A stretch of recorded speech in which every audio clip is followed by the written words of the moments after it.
Pemirsa, Satreskrim Polres Metro Jakarta Barat mengungkap kasus penyekapan Direktur PT Maxima Interindah Hotel Engkos Kosasih yang disekap debt collector di Hotel Grand Akoya Taman Sari, Jakarta Barat beberapa waktu lalu.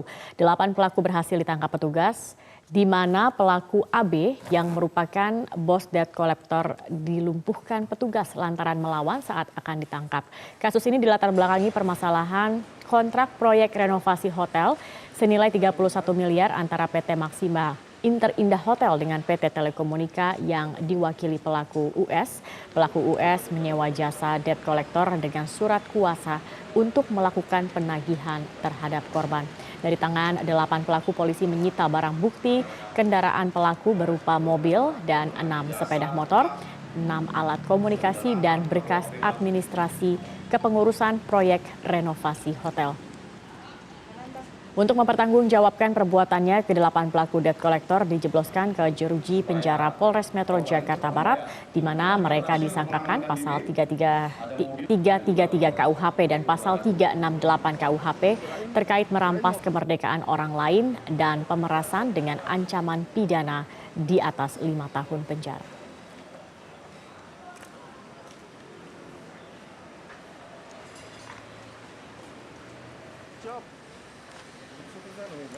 Untuk mengetahui bagaimana perkembangan kasus penyekapan Direktur Hotel oleh debt collector, sudah bergabung bersama kami di studio Metro TV Kasat Reskrim Polres Jakarta Barat AKBP Edi Surantasitepu. Selamat siang, Mas Edi.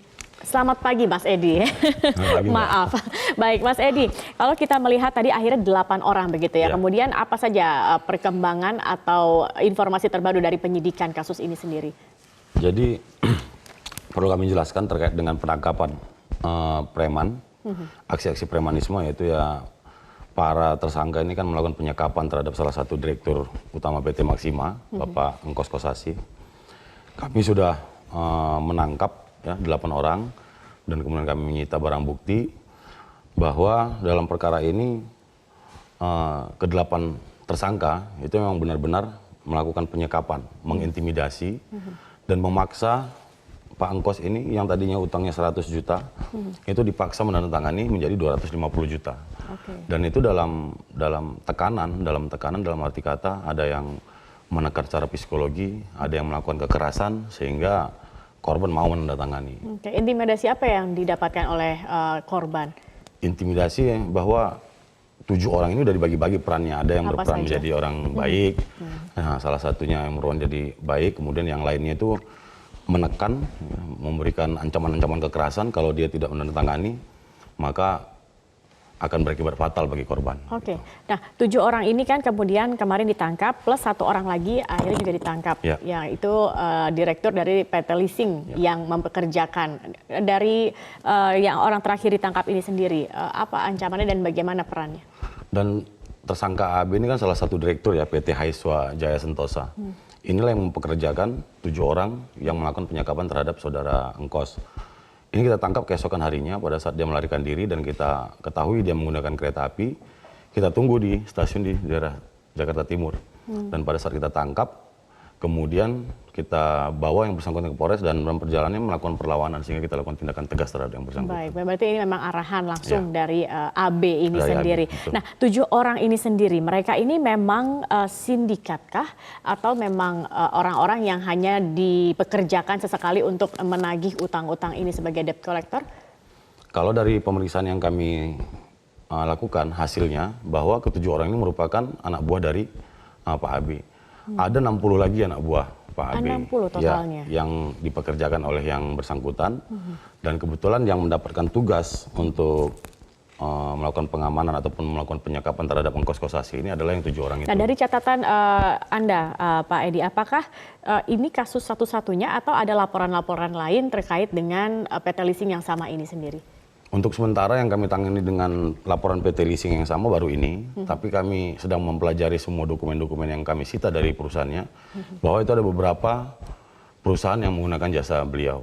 Dan ini sedang kita lakukan pemeriksaan, dan itu yang mempunyai kontrak. Tapi kami menduga bahwa Pak AB ini juga dia mungkin mempunyai pekerjaan yang tidak ada kontraknya juga. Jadi misalnya melakukan penagihan-penagihan secara tanpa kontrak. Baik, baik. Artinya memang motifnya ini juga tadi kan ada kekerasan, ada unsur kekerasan, ada unsur pemaksaan untuk menambah dari utang yang sebelumnya sudah disepakati, begitu ya. Kemudian kalau kita melihat ini kan terkait dengan debt collector ini sendiri sudah menjadi perhatian. Bahkan mantan Kapolri Pak Tito Karnavian tahun lalu juga sudah memerintahkan untuk menangkap preman dan juga debt collector. Selama ini sebenarnya bagaimana upaya begitu untuk menumpas para debt collector ini? Ya, kami dari pihak kepolisian sudah mendapatkan arahan, baik itu dari Pak Kapolri maupun dari Pak Kapolda, untuk melakukan pemberantasan terhadap preman. Makanya ada istilah dari Pak Kapolri itu adalah hit and fix, ya, pukul dan perbaiki. Tujuannya adalah ketika kita melakukan penindakan terhadap pelaku-pelaku premanisme ini, tentunya yang diharapkan adalah ada efek deteren yang diharapkan bagi pelaku-pelaku lainnya. Kami yakin ada beberapa perusahaan juga di Jakarta Barat yang melakukan hal-hal serupa. Dan kami mewanti-wanti agar jangan sampai melakukan tindakan-tindakan hukum seperti yang sekarang kami lakukan penegakan hukum. Karena pasti akan kami tindak.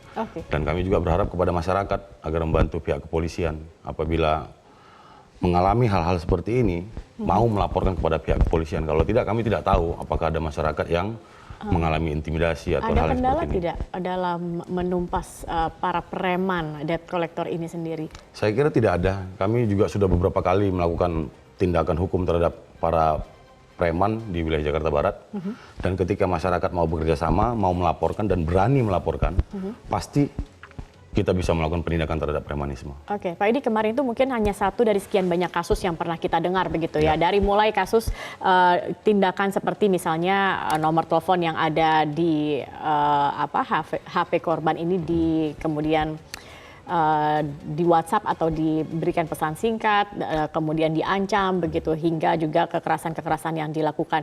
Sebenarnya ini kalau dilihat, ini apakah ada jaringan-jaringan tertentu terkait dengan debt collector ini, atau masing-masing perusahaan leasing ini sendiri ini memiliki preman debt collectornya masing-masing, atau seperti apa? Atau jangan-jangan ada memang seperti misalnya perusahaan khusus yang menyalurkan para preman ini sendiri? Ya, kami tentunya masih mendalami hal sana, tapi yang jelas perusahaan ataupun PT Haiswajaya Sentosa ini adalah perusahaan yang bergerak dalam bidang penagihan jasa. Khususnya memang utang piutang, memang itu perusahaan diciptakan ataupun dibentuk untuk melakukan penagihan terhadap utang piutang. Legal, ada izin-izinnya. Gitu. Berarti kalau untuk terkait dengan jaringan dan lain-lain di luar dari hanya kasus yang ini saja, kasus-kasus sebelumnya, ada tidak sih sebenarnya jaringan-jaringan para preman debt collector ini sendiri? Tentunya mereka berkelompok ya, berkelompok. Tentunya mereka juga ada jaringan dari kelompok yang satu ke kelompok yang lainnya. Ini yang sedang kita selidiki. Dan tadi yang saya sampaikan, besar harapan kami masyarakat proaktif, memberikan laporan kepada kepolisian apabila ada yang mengalami hal seperti ini, ataupun mereka tahu bahwa ada orang yang melakukan intimidasi maupun penyekapan ataupun kekerasan terhadap masyarakat lainnya. Berarti masyarakat harus aktif juga untuk melaporkan. Dari 8 orang yang sudah ditangkap ini, apakah ada kemungkinan tersangka lainnya? Ada 4 DPO yang masih kita lakukan pengejaran dan sampai saat ini masih kita selidiki dan kita kejar. 4 DPO. Mereka ini siapa dan apa Salah perannya? satunya adalah manajer umum, kemudian ada juga direktur, di bawahnya Pak AB, dan ada juga yang ikut pada saat itu di sana tapi belum ketangkep. Oke, berarti masih ada 4 lain. Artinya ini sebuah kasus yang bisa dikatakan tidak kecil begitu ya. Dibutuhkan orang banyak untuk menyekap satu orang, atau memang sebenarnya mereka punya target lain? Kemungkinan mereka memberikan, jadi banyaknya orang itu kan tujuannya adalah tekanan-tekanan psikologis kepada korban, supaya korban itu lebih cepat mencari uang dan membayar. Yang tadi yang 100.000 menjadi 250.000. Sistem pembagian mereka sendiri kan itu kalau kami baca di ADART-nya itu adalah dari hasil yang mereka dapatkan, itu 80% itu nanti untuk yang di lapangan, 20% itu masuk ke perusahaan. Dari yang digembungkan nilainya itu begitu. Betul. Artinya ini sudah kesepakatan dengan para pelakunya, mereka menaikkan harganya karena itu untuk fee mereka nantinya. Tapi sulit tidak sih sebenarnya Pak Edi untuk memberantas debt collector? Karena ada yang pernah mengatakan permasalahan debt collector ini tidak akan pernah bisa bersih sama sekali begitu. Saya kira tidak, apabila ada kerjasama antara masyarakat dengan pihak kepolisian, ketika mereka mengalami kekerasan, intimidasi, laporkan saja. pasti kita tindak lanjutin. Oke. Apabila ini bisa terlaksana, saya kira tidak ada kesulitan. Dan saat ini banyak juga yang pihak-pihak leasing juga yang dia tidak mengambil jalan pintas dengan menggunakan preman, dia memilih melaporkan ke pihak kepolisian. Jika ada yang tidak membayar, begitu. Ya, Sebenarnya sudah ada jalannya jika memang ada konsumen atau klien yang tidak membayarkan sesuai dengan tepat waktu, tidak harus dengan menggunakan preman. Tetapi ini kenapa yang jadi menarik juga adalah bahwa perusahaan-perusahaan leasing ini terdaftar. Tadi Anda katakan seperti perusahaan ini juga legal begitu, tetapi menggunakan cara preman dalam penagihan. Ini kalau dari kasus-kasus yang mungkin pernah ditangani oleh Polres Jakarta Barat, seberapa banyak dan mengapa ini terus menjadi cara yang dipilih oleh para perusahaan leasing ini? Ya kalau yang untuk saat ini baru ini ya kita tangani, yang lain itu kan yang rata-rata tidak di bawah naungan perusahaan.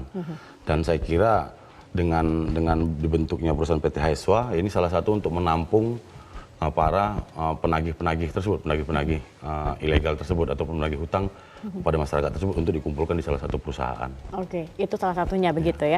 Baik, dan kemudian kalau misalnya membayar utang adalah kewajiban, tetapi masyarakat sendiri kan juga tentunya ingin ketika mereka meminjam uang ke perusahaan leasing, bagaimana kemudian kita dapat melihat bahwa perusahaan leasing ini memang memiliki cara yang baik dalam menagih atau memang terdaftar legal dan tidak menggunakan cara-cara seperti ini. Ini bisa dideteksi tidak, Pak Edi? Saya kira kalau seperti itu tentunya masyarakat sendiri yang mengalami ya. Kita kan tidak tahu kalau seandainya kalau masyarakat tersebut tidak melaporkan ke pihak kepolisian. Jadi kalau masyarakat misalnya dia ada, kan sekarang banyak ini yang menagih-menagih utang, perusahaan penagih utang. Jadi kalau dia menagihnya secara benar, saya kira tidak ada masalah. Menagihnya tidak melanggar aturan, saya kira tidak ada masalah. Tetapi kalau sudah menggunakan ancaman, kemudian menyekap, mengintimidasi, melakukan tekanan-tekanan psikologis, itu yang tidak dibenarkan. Apabila ada yang mengalami seperti itu, laporkan saja kepada pihak kepolisian. Lapornya kemana nih Pak Edi? Ke pihak kepolisian, baik itu ke Polres, ke Polsek, pasti ditindaklanjutin. Karena ini merupakan program Bapak Kapolri, kemudian Bapak Kapolda, bahwa tidak ada toleransi untuk aksi-aksi premanisme. Kalau di Jakarta Barat sendiri, kita Kapolres Metro Jakarta Barat, Bapak Komisaris Besar Polisi Hengki Haryadi mengatakan zero toleransi untuk premanisme. Zero toleransi ya untuk kasus-kasus seperti ini. Oke, ini juga menarik nih Mas Edi, karena saya melihat laporan triwulan kedua 2019 dari OJK, ternyata pengaduan mayoritas terkait lembaga pembiayaan 41,54% dari total pengaduan. Berarti hampir setengah pengaduan ke OJK itu terkait dengan permasalahan leasing atau penagihan leasing ini sendiri begitu. Padahal tidak mungkin ada bersinergi dengan OJK atau juga yang lain terkait dengan pengaduan-pengaduan yang ada. Ya, tentunya kami tetap bersinergi ya. Nantinya kami akan bekerjasama dengan OJK terkait dengan mana leasing-leasing yang sering menggunakan cara-cara premanisme untuk melakukan penagihan. Oke, baik. Berarti saat ini yang akan dilakukan kemudian terkait dengan kasus ini adalah masih akan mencari 4 DPO dan ini kemungkinan besar akan menjadi tersangka baru dalam kasus ini. Betul. Baik, terima kasih Kasat Reskrim Polres Metro Jakarta Barat AKBP Edi Suratnasitepu sudah hadir bersama kami. Kami doakan semoga bisa cepat diselesaikan permasalahan ini dan juga bisa benar-benar menyelesaikan permasalahan debt collector yang ada di Indonesia saat ini. Terima kasih sudah datang dan juga sudah hadir di studio Metro